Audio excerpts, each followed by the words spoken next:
सबको नमस्कार।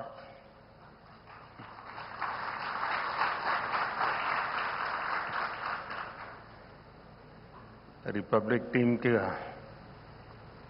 भी मेरी तरफ से विशेष इस समिट के लिए मैं बहुत बहुत बधाई देता हूं और मैं मानता हूं कि अर्नब ने जो बताया वो दिन भर जो मंथन चला होगा उसी में से निकला होगा।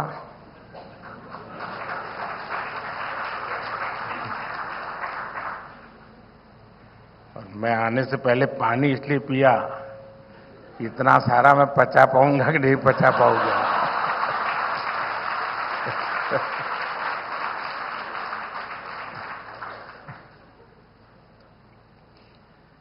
कुछ साल पहले जब मैंने कहा था कि ये दशक भारत का है, अब जब हम पॉलिटिकल लोग बोलते हैं तो लोग यही मानते हैं कि ये तो पॉलिटिकल स्टेटमेंट है, ये राजनेता तो बोलते रहते हैं। लेकिन ये भी सच्चाई है, आज दुनिया ये कह रही है ये दशक भारत का है।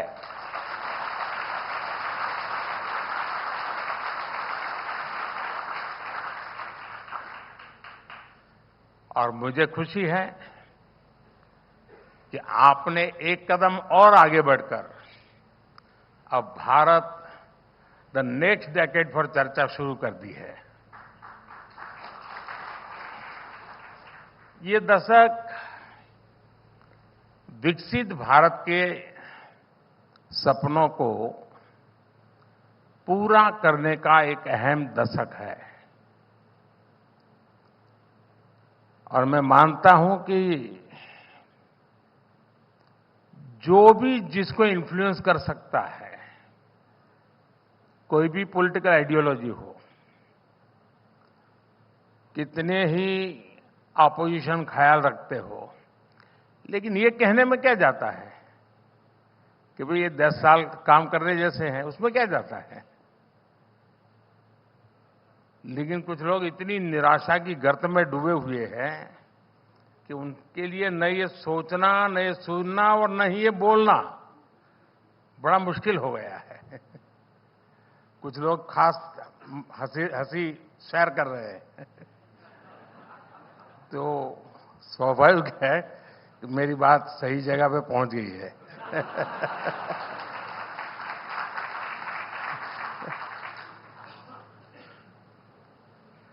लेकिन मैं मानता हूं कि ऐसे विषयों पर चर्चा भी बहुत आवश्यक है, मंथन भी बहुत आवश्यक है।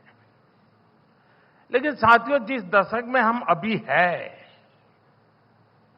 जो दशक अभी गुजर रहा है, मैं समझता हूं वो आजाद भारत का अब तक का सबसे इंपॉर्टेंट डेकेड है।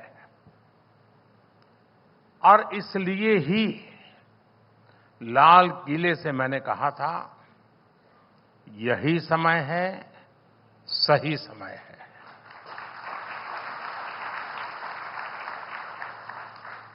ये दशक एक सक्षम, समर्थ और विकसित भारत बनाने की नींव को मजबूत करने वाला डेकेड है। ये दशक उन आकांक्षाओं को, एस्पिरेशंस को पूरा करने का है जो कभी भारत के लोगों को असंभव लगती थी। एक मेंटल बैरियर तोड़ना बहुत जरूरी है। ये दशक भारत के सपनों को, भारत के सामर्थ्य से पूरा करने का दशक होगा। और मैं ये वाक्य बड़ा महत्वपूर्ण रूप बोल रहा हूं, सपने भारत के, सामर्थ्य भी भारत का।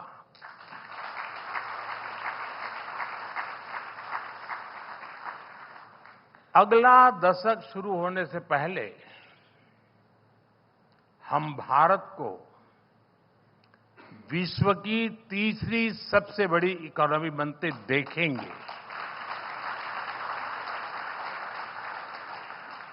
अगला दशक शुरू होने से पहले भारतीयों के पास घर, शौचालय, गैस, बिजली, पानी, इंटरनेट, सड़क, हर बुनियादी सुविधाएं उसके पास होगी।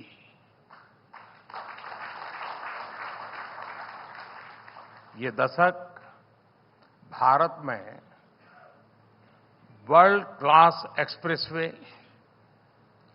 हाई स्पीड ट्रेन,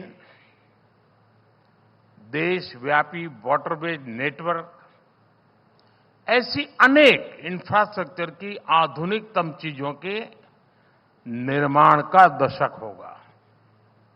इसी दशक में भारत को अपनी पहली बुलेट ट्रेन मिलेगी। इसी दशक में भारत को fully operational dedicated freight corridors मिलेंगे। इसी दशक में भारत के बड़े शहर या तो मेट्रो या नमो भारत रेल के नेटवर्क से जुड़ चुके होंगे। यानी ये दशक भारत की high speed connectivity, high speed mobility और हाई स्पीड प्रॉस्पेरिटी का दशक होगा।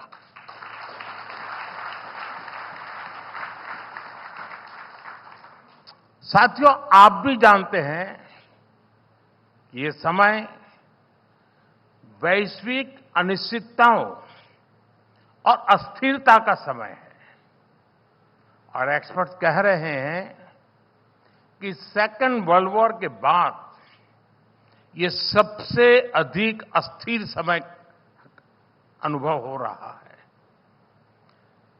उसकी तीव्रता भी और उसका स्प्रेड भी।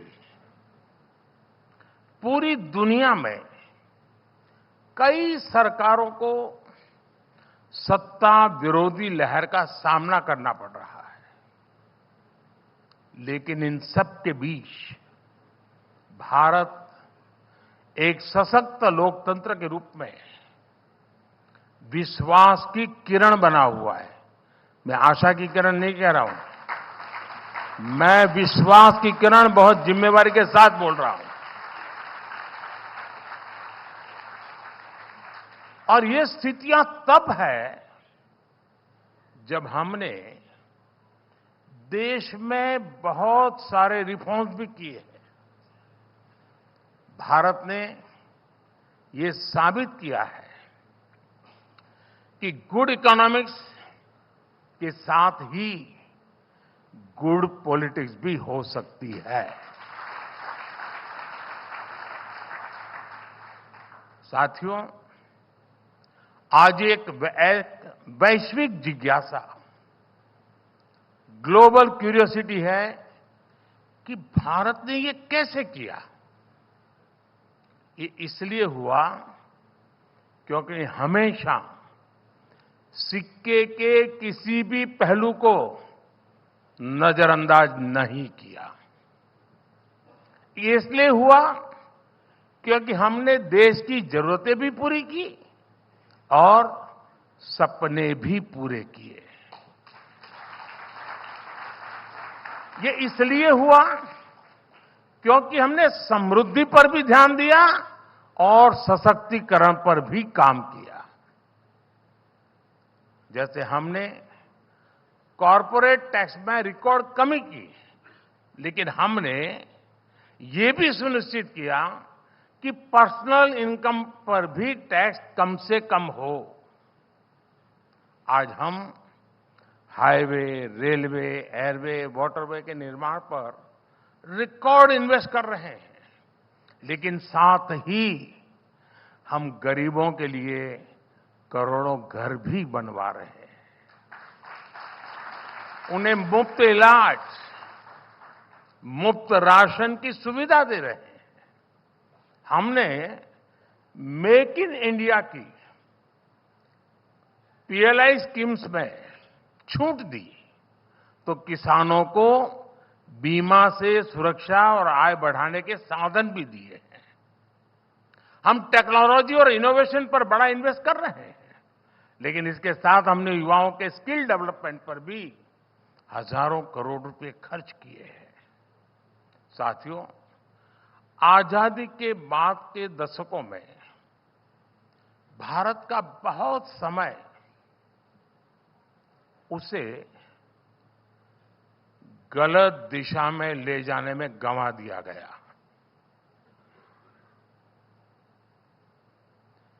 एक ही परिवार पर फोकस की वजह से देश का विकास डिफोकस हो गया।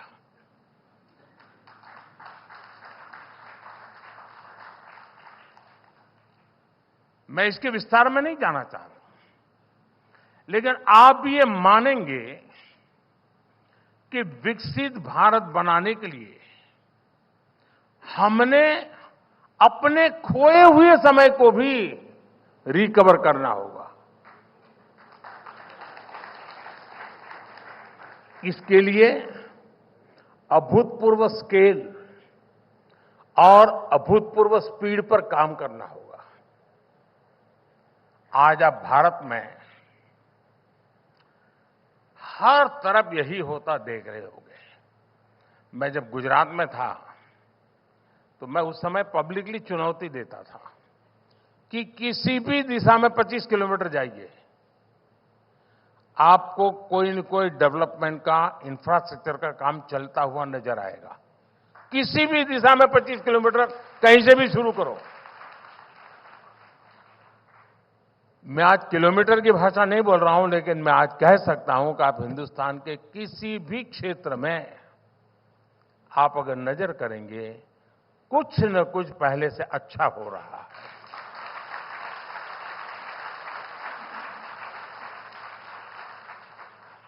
और आप लोग भले इस पर डिबेट कर रहे हैं कि तीसरे टर्म में बीजेपी को 370 से कितनी ज्यादा सीटें मिलेगी।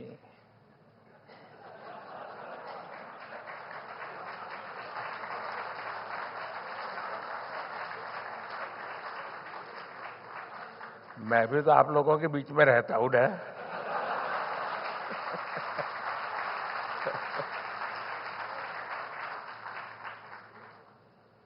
लेकिन मेरा पूरा ध्यान देश के विकास की स्पीड और स्केल पर को और बढ़ाने पर ही लगा हुआ है। अगर मैं सिर्फ 75 दिन का हिसाब दूं आपको,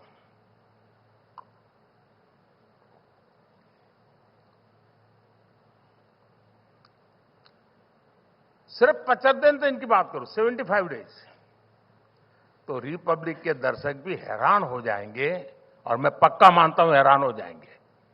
यहां कुछ लोग नहीं होंगे।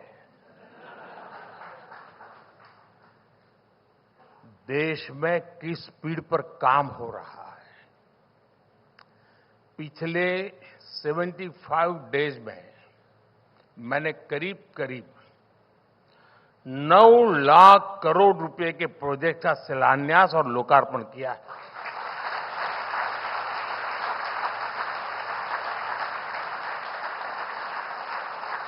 ये $110 बिलियन से भी ज्यादा होता है। दुनिया के कितने ही देशों का ये साल भर का खर्च भी नहीं है, और हमने सिर्फ 75 डेज में आधुनिक इंफ्रास्ट्रक्चर पर इससे ज्यादा इन्वेस्ट कर दिया है।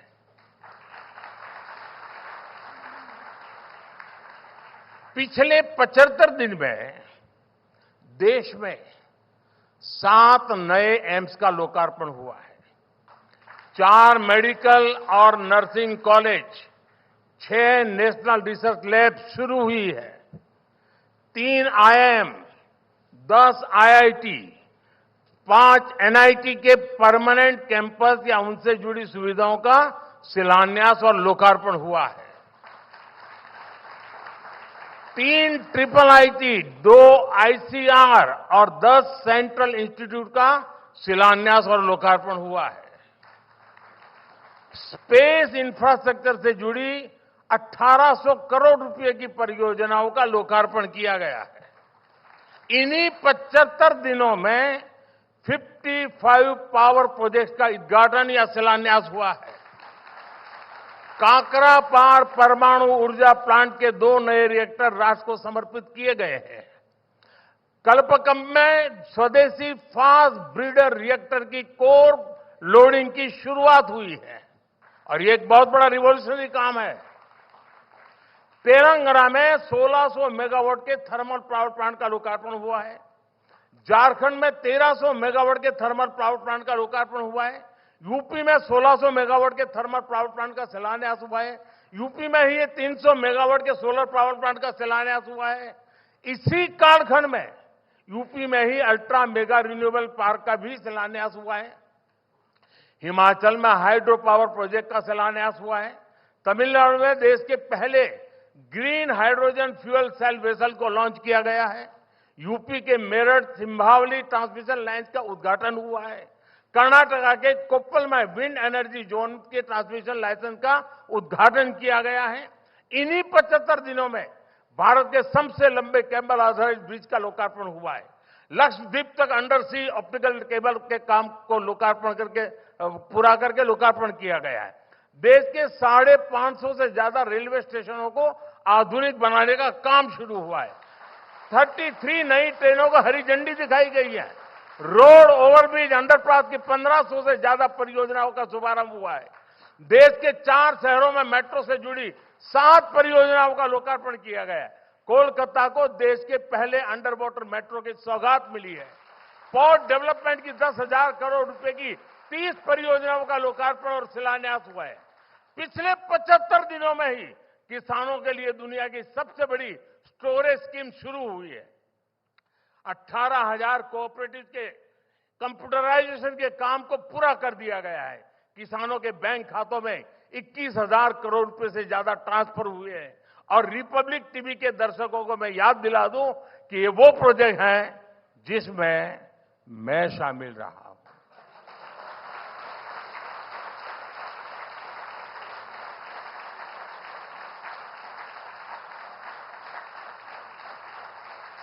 और ये मैंने सिर्फ शिलान्यास और लोकार्पण की बात की, और भी तो बहुत कुछ किया है, वो मैं नहीं बता रहा हूं।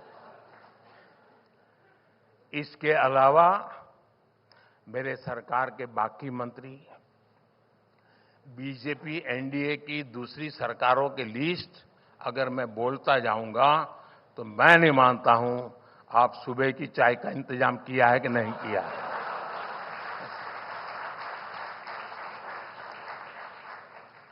लेकिन मैं एक और एग्जाम्पल दूंगा कि हमारी सरकार की स्पीड क्या है, कैसे काम कर रही है। आप भी जानते हैं कि इस साल के बजट में, यानी बजट तो अभी अभी गया है, इस साल के बजट में सोलर पावर से जुड़ी एक बड़ी योजना की घोषणा की गई थी। बजट की घोषणा के बाद पीएम सूर्यघर मुफ्त बिजली योजना को कैबिनेट से मंजूरी देने में, लॉन्च करने में 4 सप्ताह से भी कम का समय गया है। अब तो 1 करोड़ घरों को सूर्य घर बनाने के लिए सर्वे भी शुरू हो गया है। इस योजना के तहत सरकार की तैयारी 300 यूनिट तक मुफ्त बिजली देने और अतिरिक्त सोलर यूनिट से लोगों को कमाई करवाने की भी है। आज देशवासी हमारी सरकार की स्पीड और स्केल को अपनी आंखों से देख रहे हैं, महसूस कर रहे हैं, और इसलिए ही वो कह रहे हैं एक बार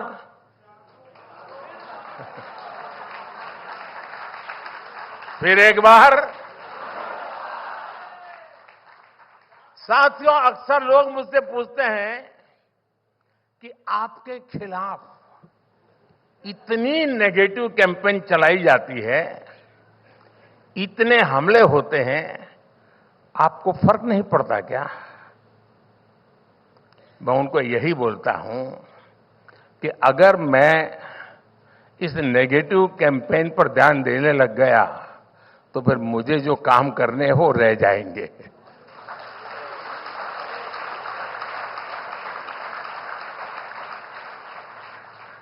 मैंने 75 दिन का रिपोर्ट कार्ड आपके सामने रखा है, लेकिन साथ ही मैं अगले 25 साल का रोड मैप भी लेकर चल रहा हूं। और मेरे लिए एक एक सेकंड कीमती है। इस चुनावी माहौल में भी हम अपने कामकाज को लेकर जनता के पास जा रहे हैं, लेकिन दूसरी तरफ क्या है? दूसरी तरफ गुस्सा है, गालियां हैं, निराशा है। इनके पास न मुद्दा है और न कोई समाधान है। ऐसा क्यों हो रहा है? ऐसा इसलिए है क्योंकि इन पार्टियों ने 7 दशक तक सिर्फ स्लोगन्स पर चुनाव लड़ा। ये लोग गरीबी हटाओ कहते रहे, ये स्लोगन से उनकी सच्चाई है। बीते 10 साल में लोगों ने स्लोगन्स नहीं, सॉल्यूशंस देखे हैं।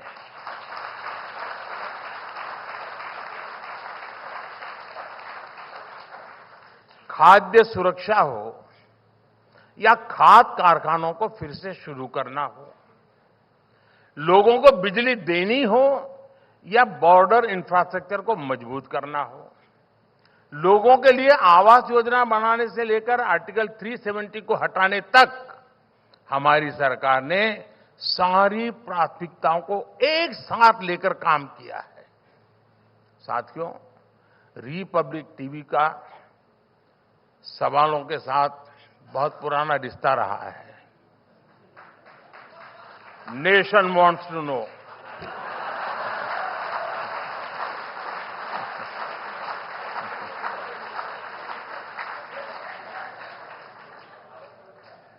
और ये कहते कहते आप लोग अच्छों के पसीने छुड़ा दिए हैं।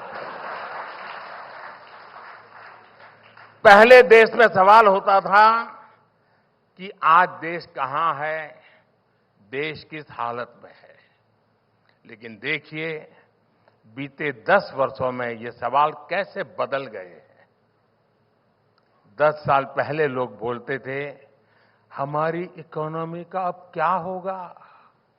आज लोग पूछते हैं, हम कितनी जल्दी तीसरी सबसे बड़ी इकोनॉमी बनेंगे। 10 साल पहले लोग बोलते थे, हमारे पास ये विकसित देशों वाली टेक्नोलॉजी कब आएगी। आज लोग विदेशों से आने वालों से पूछते हैं, आपके यहां डिजिटल पेमेंट नहीं होता है क्या।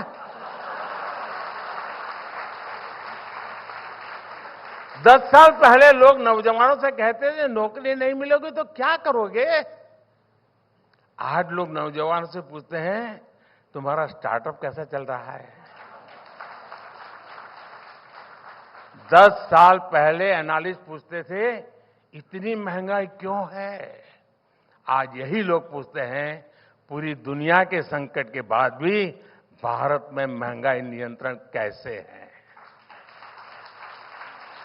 10 साल पहले पूछा जाता था, विकास क्यों नहीं हो रहा।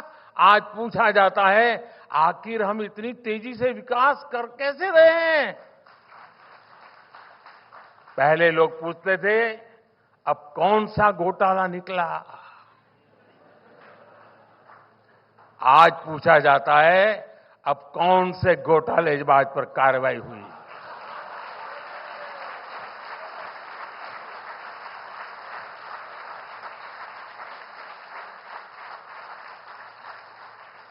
पहले मीडिया के साथी पूछते थे, कहां है बिग बैंग रिफॉर्म्स। आज पूछा जाता है, इलेक्शन टाइम बजट में भी रिफॉर्म्स कैसे आ रहे हैं। 10 साल पहले लोग पूछते थे, जम्मू कश्मीर से आर्टिकल 370 कभी खत्म होगा क्या। आज पूछा जाता है कश्मीर में कितने पर्यटक आए, कश्मीर में कितना निवेश आया। वैसे मैं आज सुबह ही श्रीनगर में था, अनेकों नई परियोजनाओं का शिलान्यास करके और लोकार्पण करके आया हूं। और आज नजारा ही कुछ और था दोस्तों। 40 साल से मेरा उस धरती से नाता रहा है। आज मैंने अलग मिजाज देखा, अलग रूप देखा, सपने देखे, आत्मविश्वास से भरे हुए लोग देखे हैं मैंने। साथियों, दशकों तक सरकारों ने जिन्हें कमजोर मानकर, लायबिलिटी मानकर छोड़ दिया, इन 10 वर्षों में हमने उनकी जिम्मेदारी लेने का काम किया है। इसलिए मैं कहता हूं, जिसका कोई नहीं, मोदी उसके साथ खड़ा है।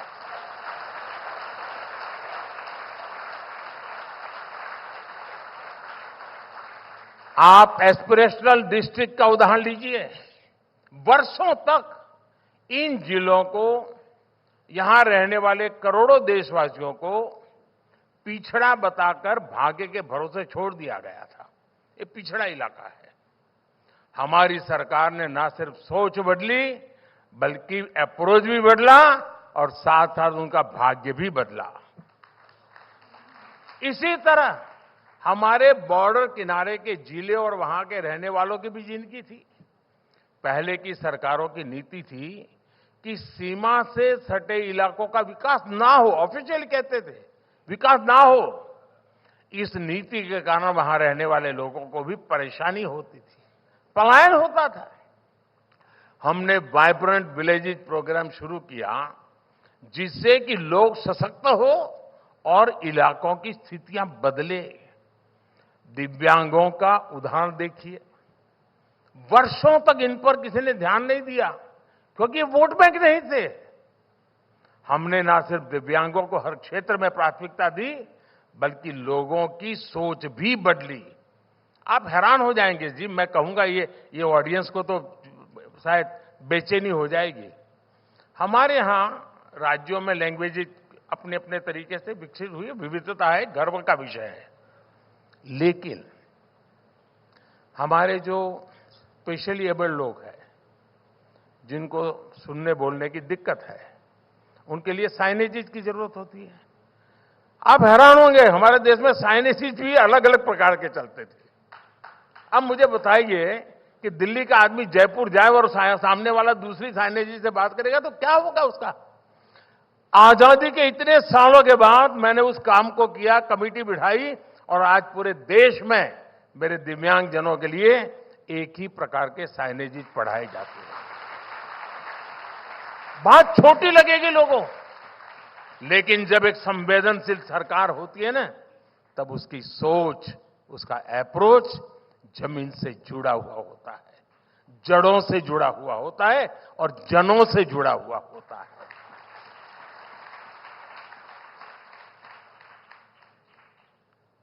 और देखिए, दिव्यांगों के प्रति आज समाज का नजरिया बदला है।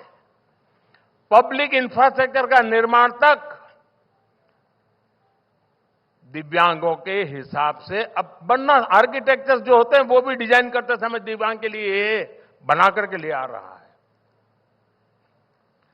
ऐसे कितने ही स्पेशल ग्रुप और कम्युनिटीज है जिन्हें आजादी के बाद से कोई महत्व नहीं दिया गया। हमने ऐसी गुमंतु जनजातियों के लिए स्पेशल वेलफेयर बोर्ड बनाया।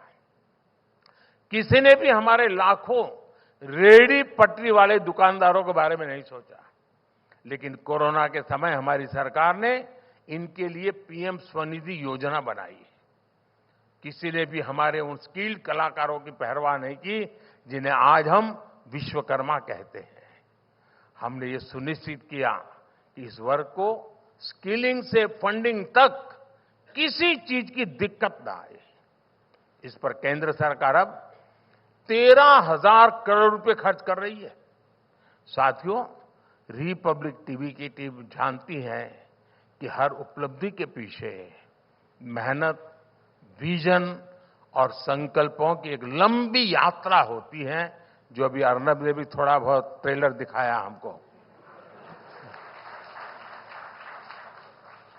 भारत भी अपनी इस यात्रा में तेज गति से आगे बढ़ रहा है। अगले डेकेड में भारत जिस ऊंचाई पर होगा वो अभूतपूर्व होगी, अकल्पनीय होगी। और ये भी मोदी की गारंटी है।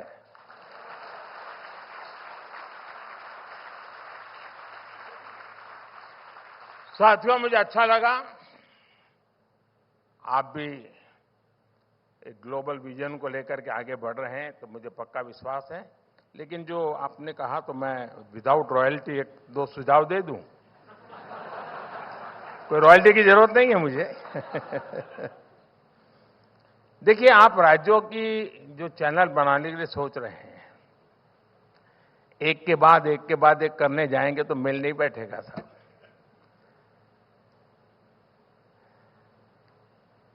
मैं मूलतः मेरा सोचने का तरीका ही अलग है, इसलिए मैं कह रहा हूं। आप एक डेडिकेटेड ऐसी चैनल बनाइए जिसमें आप टाइम फिक्स कीजिए कि 2 घंटे गुजराती, 2 घंटे बंगाली, 2 घंटे मलयालम, एक ही चैनल होगी। और आज गूगल गुरु आपका ट्रांसलेशन तो कर ही देता है। और मैं एआई की दुनिया में काफी आगे बढ़ा रहा हूं देश को। अब मेरे अपने भाषण 8-9 भाषाओं में तो आप आसानी के साथ सुन सकते हैं। अभी मैं भाषण कर रहा हूं, सभी भाषाओं में बहुत ही विदाउट नो टाइम मिल जाएंगे। तमिल लोगों को मिलेगा, पंजाबियों को मिलेगा। आप भी, उससे क्या होगा, आपकी एक कोर टीम तैयार हो जाएगी। और जो कोर टीम ज्यादा तैयार होती है, जो इकोनॉमिकली वायबल बनता है, फिर आपको 15 दिन के बाद उसको डेडिकेट कर दीजिए। आप एक दिन में 6 राज्यों की चैनल क्यों नहीं चलाते? टाइम फिक्स कर दीजिए। और टेक्नोलॉजी के लिए सब बहुत मुश्किल काम नहीं है। दूसरा, जो आप ग्लोबल चैनल बनाना चाहते हैं, जरूरी नहीं कि हर कोई आपकी चैनल देखे। शुरू में आप एक न्यूज एजेंसी के रूप में 4 देशों पर काम कर सकते हैं। ये मालदीव वाले लोगों को मदद हो जाएगी।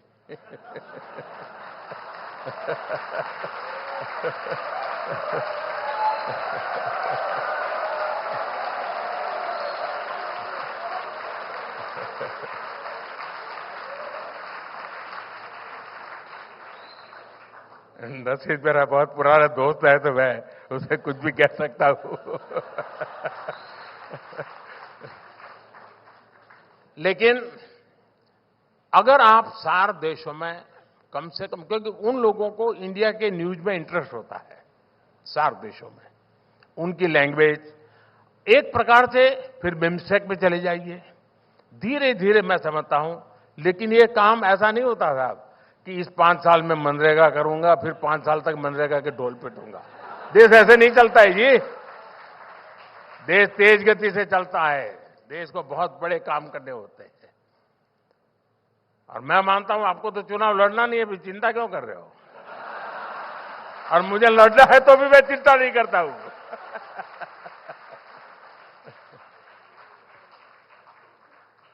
चलिए, बहुत बहुत शुभकामनाएं, बहुत बहुत धन्यवाद।